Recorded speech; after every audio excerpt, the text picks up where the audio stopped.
April 2002, Arnold Schwarzenegger begins filming T3 Rise of the Machines, the latest installment of Terminator, one of the most successful film franchises of all time. At 55, Arnold is one of the highest paid stars in Hollywood, but his influence on the movies goes beyond the numbers. He certainly changed the face of the action hero. Each generation comes along and adds a little more to it. Smith, Wesson, and me. Nowadays, people are expecting their heroes to be bigger than life. But Arnold's also brought bigger than life to real life. We're gonna go and pump it up. Let's do some push-ups. Watch the governor doing push-ups here. Very good. You're doing very well. His place is secure as being the father of the new wave of pumpology. His face has appeared on thousands of magazines published in hundreds of languages worldwide. By sheer force of personality, he brought muscles into the mainstream. It kind of made it almost glamorous in a sense. And what's interesting is the culture then changed. Arnold was the icon. He was the guy who went first.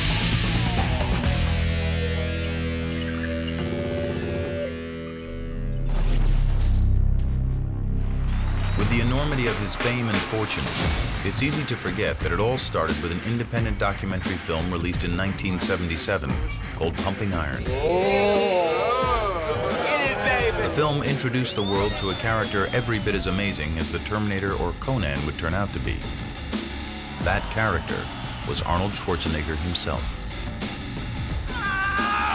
What we were doing is making a story out of bodybuilding, and we had the priceless opportunity of being able to craft a subculture and to really define what it was. Before Pumping Iron, bodybuilding had a big image problem. It wasn't taken seriously. Bodybuilding was on the back of comic books. And there hasn't been such a flexing of biceps since Popeye downed his last can of spinach. It had kind of a stigma attached to it, that it was guys who were insecure or people that were trying to overcome inferiority complexes in dark dungeons. In other words, freaks and fools. But in Pumping Iron, director George Butler was able to smash these old stereotypes and replace them with something new to bodybuilding: personalities. Of course, it didn't hurt that his star was Arnold Schwarzenegger. And I remember being a little kid and watching it and going, well, that guy has a funny accent, but he sure is big. To see competition, to see these guys and how these guys play these mind games with each other was fascinating. I watch you. I watch you too. Oh, with the barbell above my head.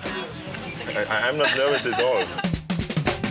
You certainly got a vibe of Arnold's charm, his charisma. Can you imagine the feeling I have 6 times Mr. Olympia? Before that, I think that if you had a muscular body, it was that's all you were about, is the muscle, the muscle, the muscle.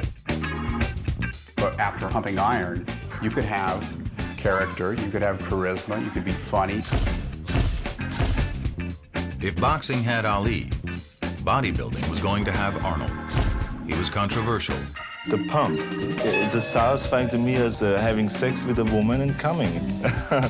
He was charming. How about that, huh? Can you do that?